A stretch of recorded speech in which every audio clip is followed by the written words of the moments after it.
आकाशवाणी भोपाल से प्रस्तुत है प्रादेशिक समाचार।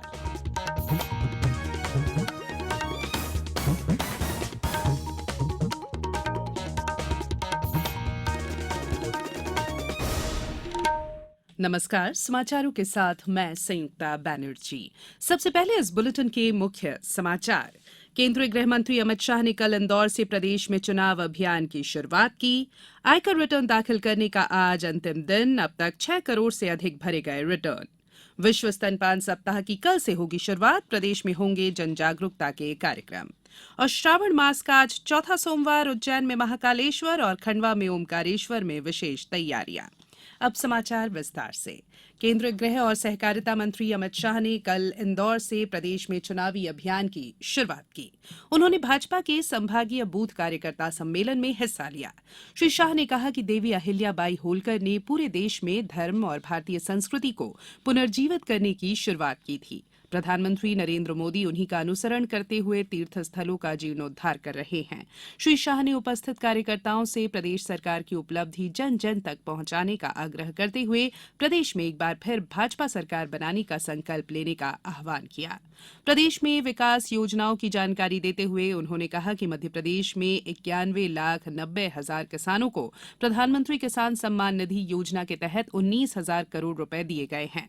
सम्मेलन में 9 जिलों के करीब 50,000 बूथ कार्यकर्ता शामिल हुए। इसके बाद गृह मंत्री अमित शाह इंदौर जिले के जानापाव पहुंचे। यहां उन्होंने भगवान परशुराम जी जन्मस्थली में पहुंचकर दर्शन और पूजन किया। मुख्यमंत्री शिवराज सिंह चौहान ने श्री शाह को प्रस्तावित परशुराम लोक के निर्माण के संबंध में जानकारी दी। श्री शाह कल देर शाम दिल्ली के लिए रवाना हुए। मुख्यमंत्री शिवराज सिंह चौहान ने कल इंदौर में आयोजित बूथ कार्यकर्ता सम्मेलन को संबोधित करते हुए कहा कि प्रधानमंत्री नरेंद्र मोदी के नेतृत्व में गौरवशाली, वैभवशाली और संपन्न भारत का निर्माण हो रहा है। आज पूरी दुनिया में मोदी मोदी की ही गूंज है। देश का मान सम्मान दुनिया भर में बढ़ रहा है। उन्होंने कहा कि कांग्रेस ने मध्य प्रदेश का पहले भी कबाड़ा किया था। 2003 के पहले मध्य प्रदेश में सड़क, पानी, बिजली की हालत खराब थी। यही हाल 15 महीने की कमलनाथ सरकार में था। केंद्र की नरेंद्र मोदी सरकार की योजनाओं को प्रदेश में ठप करने का काम कमलनाथ ने किया था। आयकर विभाग ने 6 करोड़ से अधिक आयकर रिटर्न आईटीआर दाखिल कर एक नई उपलब्धि हासिल की है। वहीं कल शाम 6:30 बजे तक करीब 26,76,000 आईटीआर दाखिल किए जा चुके थे। ई फाइलिंग पोर्टल पर 1 करोड़ 30 लाख से अधिक सफल लॉग इन हुए। आयकर विभाग कॉल, लाइव चैट, वेबएक्स सत्र और सोशल मीडिया के माध्यम से 24.7 आईटीआर दाखिल करने, कर भुगतान और अन्य संबंधित सेवाओं के लिए करदाताओं की सहायता कर रहा है। आकलन वर्ष 2023-24 के लिए आईटीआर दाखिल करने का आज आखिरी दिन है। राज्य शासन ने भारतीय प्रशासनिक सेवा आईएएस के 18 अधिकारियों का तबादला करते हुए उनकी नवीन पद स्थापना की है। इस संबंध में सामान्य प्रशासन विभाग ने रविवार देर रात को 2 अलग-अलग आदेश जारी किए। पहले आदेश में 13 आईएएस अधिकारियों के तबादले हुए, जिनमें 5 जिलों के कलेक्टर बदले गए हैं, जबकि दूसरे आदेश में 5 आईएएस का तबादला किया गया है। इनमें 4 संभागों के आयुक्त बदले गए हैं। ये समाचार आप आकाशवाणी भोपाल से सुन रहे हैं। हमारे समाचारों को अब आप कभी भी और कहीं भी अपनी सुविधा के अनुसार सुन सकते हैं। ये समाचार बुलेटिन यूट्यूब, ट्विटर और फेसबुक पर AIR न्यूज भोपाल पेज पर सुने जा सकते हैं। इसके अलावा आप हमारी वेबसाइट newsonair.com पर या AIR न्यूज ऐप पर भी समाचार सुन सकते हैं। ब्रेक के बाद बुलेटिन में एक बार फिर आप सभी का स्वागत है। प्रदेश में इस वर्ष भी 1 से 7 अगस्त के दौरान विश्व स्तनपान सप्ताह मनाया जाएगा। इस वर्ष के विश्व स्तनपान सप्ताह की theme enabling breast feeding making a difference for working parents है। स्तनपान के लाभ के संबंध में जागरूकता बढ़ाने और स्तनपान को प्रोत्साहन देने की गतिविधियों को विश्व स्तनपान सप्ताह में किया जाएगा। इस संबंध में NHM MD प्रियंका दास ने सभी मुख्य चिकित्सा और स्वास्थ्य अधिकारी और सिविल सर्जन को निर्देश दिए हैं। 1 अगस्त को शासकीय अस्पतालों में 1 घंटे का काउंसलिंग आवर मनाया जाएगा। इसमें स्तनपान सप्ताह के आयोजन के संबंध में जागरूकता बढ़ाई जाएगी। इस दौरान सभी अस्पतालों में ANC OPD और पीडियाट्रिक OPD में आने वाली गर्भवती और धात्री माताओं, PNC वार्ड में भर्ती प्रसूताओं और माताओं को स्तनपान संबंधी समझाइश दी जाएगी। इस दौरान मशाल रैली, दीवार लेखन के साथ स्कूल और कॉलेज में स्तनपान संबंधी क्विज प्रतियोगिता, वाद विवाद प्रतियोगिता, निबंध लेखन और चित्रकला आदि गतिविधियां की जाएंगी। अखिल भारतीय शिक्षा समागम 2023 का कल समापन हो गया। इसमें शिक्षा से जुड़े प्रमुख व्यक्तियों ने भारत को एक समान और ज्ञानवान समाज में परिवर्तित करने का संकल्प व्यक्त किया। समागम का आयोजन राष्ट्रीय शिक्षा नीति की 30वीं वर्षगांठ के अवसर पर किया गया। शिक्षा मंत्री धर्मेंद्र प्रधान ने नई दिल्ली में समागम के समापन सत्र को संबोधित करते हुए भारत को ज्ञान आधारित सुपर पावर बनाने के लिए राष्ट्रीय शिक्षा नीति लागू करने की शिक्षा परिवार की प्रतिबद्धता पर जोर दिया। उन्होंने शिक्षा समुदाय से इस शिक्षा महाकुंभ को अखिल भारतीय संस्थान और विद्यालय परिवेश में बदलने की अपील की। आज श्रावण मास का चौथा सोमवार है। आज सुबह से शिव मंदिरों में श्रद्धालुओं की भारी भीड़ देखी जा रही है।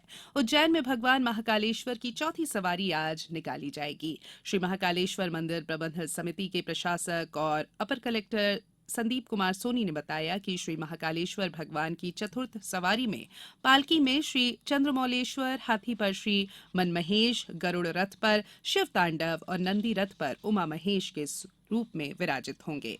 सवारी निकलने के पूर्व श्री महाकालेश्वर मंदिर के सभा मंडप में भगवान श्री चंद्रमौलेश्वर का विधिवत पूजन अर्चन होगा। सवारी परंपरागत मार्ग महाकाल चौराहा, गुदरी चौराहा, बख्शी बाजार और कहारवाड़ी से होती हुई रामघाट पहुंचेगी, जहां क्षिप्रा नदी के जल से भगवान का अभिषेक और पूजन अर्चन किया जाएगा।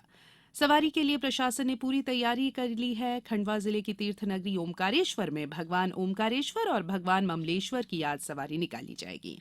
ओमकारेश्वर मंदिर के सभा मंडप से भगवान ओमकारेश्वर की सवारी का विधिवत पूजन अर्चन के पश्चात सवारी नगर भ्रमण की ओर रवाना होगी। भगवान ओमकारेश्वर की प्रतिमा का नर्मदा तट के कोटि तीर्थ घाट पर नर्मदा के जल से और पंचामृत से महाअभिषेक और पूजन अर्चन के बाद मां नर्मदा में नौका विहार कराया जाएगा। इसके अलावा भगवान ममलेश्वर की प्रतिमा का नर्मदा के केवल राम घाट पर दुग्धाभिषेक कर नर्मदा जल से स्नान कराया जाएगा। आगर मालवा के प्राचीन और ऐतिहासिक शिवालय श्री बैजनाथ महादेव मंदिर पर सुबह से ही बड़ी संख्या में भक्तजनों की भीड़ लगी हुई है। भोजपुर, मंदसौर के पशुपतिनाथ सहित प्रदेश के अन्य मंदिरों में भी भक्तों के आने का सिलसिला सुबह से ही जारी है। भारतीय पुरुष हॉकी टीम स्पेन के टरासा में 100वीं वर्षगांठ स्पेनिश हॉकी फेडरेशन अंतर्राष्ट्रीय टूर्नामेंट में 4 देशों के टूर्नामेंट में नीदरलैंड्स को 2-1 से हराकर तीसरे स्थान पर रही। फाइनल में मेजबान स्पेन ने शूटआउट में इंग्लैंड को 3-2 से हराकर विजेता ट्रॉफी अपने नाम की। अब भारतीय टीम गुरुवार से चेन्नई में शुरू होने वाले एशियाई चैंपियंस ट्रॉफी में खेलने के लिए भारत वापस आएगी। अब कुछ समाचार संक्षेप में। पंचायत और ग्रामीण विकास राज्य मंत्री रामखिलावन पटेल ने सतना जिले के ग्राम पंचायत खारा में जल संसाधन विभाग द्वारा स्वीकृत 5 करोड़ 1 लाख की लागत से निर्मित होने वाले अंधियारी सागर बांध की नहर के शेष निर्माण कार्य का भूमि पूजन किया। श्योपुर कलेक्टर ने सीप रिवरफ्रंट प्रोजेक्ट के तहत नावघाट पुल से सलापुरा पुल तक सीप नदी के किनारों का अवलोकन किया। इंदौर जिले के जवाहर नवोदय विद्यालय मानपुर में सत्र 2024-25 के लिए कक्षा 6वीं में प्रवेश के लिए ऑनलाइन आवेदन करने की आखिरी तारीख 10 अगस्त है। धार में 7वीं राजा भोज स्मृति व्याख्यानमाला के अंतर्गत समान नागरिक संहिता विषय पर व्याख्यान दिया गया और संत शिरोमणि गुरुदेव रविदास की समरसता यात्रा के दूसरे दिन खरगोन के मंडलेश्वर में जनसंवाद हुआ। अंत में बुलेटिन के मुख्य समाचार एक बार फिर। केंद्रीय गृह मंत्री अमित शाह ने कल इंदौर से प्रदेश में चुनाव अभियान की शुरुआत की। आयकर रिटर्न दाखिल करने का आज अंतिम दिन। अब तक 6 करोड़ से अधिक भरे गए रिटर्न। विश्व स्तनपान सप्ताह की कल से होगी शुरुआत। प्रदेश में होंगे जन जागरूकता के कार्यक्रम। और श्रावण मास का आज चौथा सोमवार। उज्जैन में महाकालेश्वर और खंडवा में ओमकारेश्वर में विशेष तैयारियां। बुलेटिन में फिलहाल इतना ही। इजाजत दीजिए। नमस्कार।